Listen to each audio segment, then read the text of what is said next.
Once again, I welcome you all to my brief tutorial. আজকে আমরা ওই একইভাবে বিভিন্ন পরীক্ষায় আসা জেন্ডার থেকে আসা গুরুত্বপূর্ণ কিছু প্রশ্ন নিয়ে কথা বলবো। আপনারা স্ক্রিনে ১ নম্বর প্রশ্ন দেখতে পাচ্ছেন। এখানে বলা আছে the following of which is a common gender. নিচে ৪টি অপশন দেওয়া আছে। ৪টা অপশনের মধ্যে কোন অপশনটা কমন জেন্ডার? এবং এটা পরীক্ষা এই প্রশ্নটি ৪৩তম বিসিএস এ এসেছে। এছাড়া রাজশাহী বিশ্ববিদ্যালয়ের ১৪-১৫ সেশনে ভর্তি পরীক্ষায় এসেছে। অপশন ৪টা দেখতে পাচ্ছেন অরফান, জেন্ডার, গ্যান্ডার, কক এবং পিহেন। প্রশ্ন বলা আছে কমন জেন্ডার কোনটি? অরফান, গ্যান্ডার।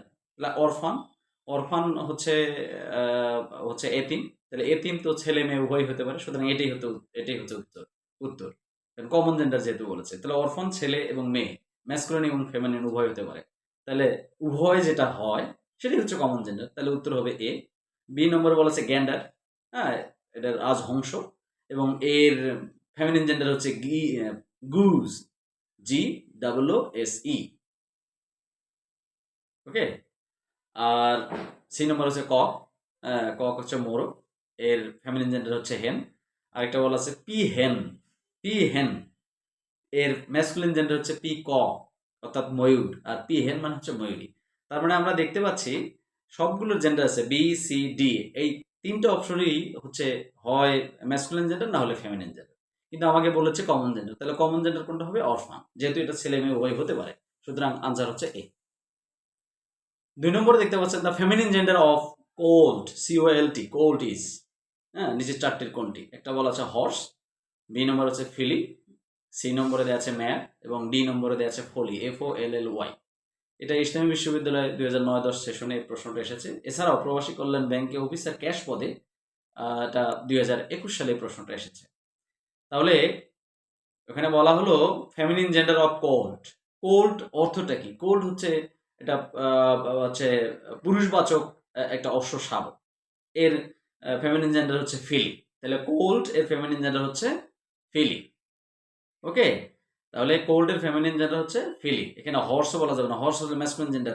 মেয়ারও কিন্তু ফেমিনিন জেন্ডারে বলা যায়। আর ফলি কোনো শব্দ নয়, ফলি হচ্ছে মানে মূর্খ, সুতরাং এটা জেন্ডারের মধ্যে পড়বে না। তাহলে হর্স দেখতে ম্যাসকুলিন জেন্ডার, আর এদিকে মেয়ার হচ্ছে সি নম্বরে মেয়ার হচ্ছে ফেমিনিন জেন্ডার। কিন্তু কোল্ট মানে হচ্ছে অশ্ব শাবক, এটা পুরুষবাচক শব্দ, এর স্ত্রীবাচক শব্দ হচ্ছে ফিলি। তাহলে কারেক্ট হবে কি? বি। আনসার হচ্ছে বি, ফিলি। ৩ নম্বর প্রশ্নটা দেখতে পাচ্ছেন which of the following is a common gender. আবার এটা সিনিয়র স্টাফ পরীক্ষায় 2017 সালে প্রশ্নটা এসেছে এবং যে 4টা অপশন দেয়া আছে যে প্রিন্স, ইউই, স্পাউস আর মেয়ার। তাহলে কমন জেন্ডার কোনটা? প্রিন্স মানে হচ্ছে রাজপুত্র, এটা হচ্ছে ম্যাসকুলিন জেন্ডার, ফেমিনিন হচ্ছে প্রিন্সেস। PRINCESS, প্রিন্সেস, এটা হচ্ছে ফেমিনিন জেন্ডার। আর ইউই, ইউই হচ্ছে একটা ফেমিনিন জেন্ডার, এর ম্যাসকুলিন ফর্ম হচ্ছে RAM। আর স্পাউস মানে কি? স্বামী স্ত্রী। তাহলে স্বামী এবং স্ত্রী, ম্যাসকুলিন ফেমিনিন উভয়, সুতরাং এটাই হবে কমন জেন্ডার। আর ডি নম্বরে মেয়ার দেয়া আছে, এটা হচ্ছে হর্সের স্ত্রীবাচক বা স্ত্রীলিঙ্গ, সুতরাং স্পাউসটা হচ্ছে কমন জেন্ডার। তাহলে উত্তর হবে সি, স্পাউস। এরপর 4 নম্বর প্রশ্নটা দেখতে পাচ্ছেন the feminine form of tailor is. Tailor মানে হচ্ছে দর্জি। হ্যাঁ, টেইলরের আরেকটি শব্দ আছে, এটা হচ্ছে মিডল ইংলিশে এই শব্দটা হচ্ছে সিমস্ট্রেস। সরি। এই প্রশ্নটা এসেছে রাজশাহী বিশ্ববিদ্যালয় 2021-22 সেশনে ভর্তি পরীক্ষায় এবং চট্টগ্রাম বিশ্ববিদ্যালয়ের 14-15 সেশনে এই প্রশ্নটা এসেছে।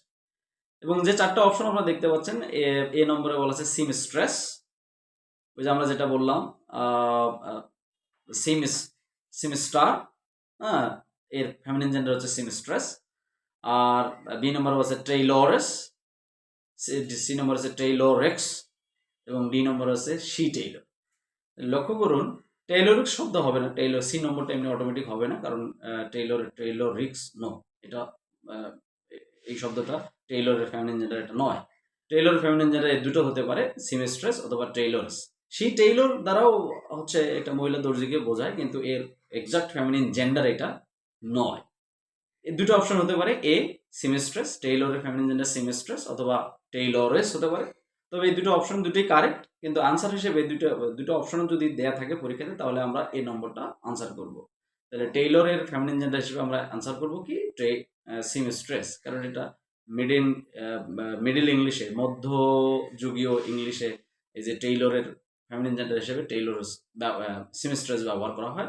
এই শব্দটা আমরা ওই চার্লস ডিকেন্সের এটেল অফ টু সিরিজ নামক নোভেলে এই শব্দটা আমরা পাই, একজন নারী দর্জি সম্পর্কে ওখানে বর্ণনা করা আছে। সুতরাং টেইলরের ফেমিনিন জেন্ডার হিসেবে আমরা সিমিস্ট্রেস দিব, যদিও টেইলরেসও একটা ফেমিনিন ফর্ম, কিন্তু আমরা আনসার হিসেবে সিমিস্ট্রেসটাকে বেছে নেব।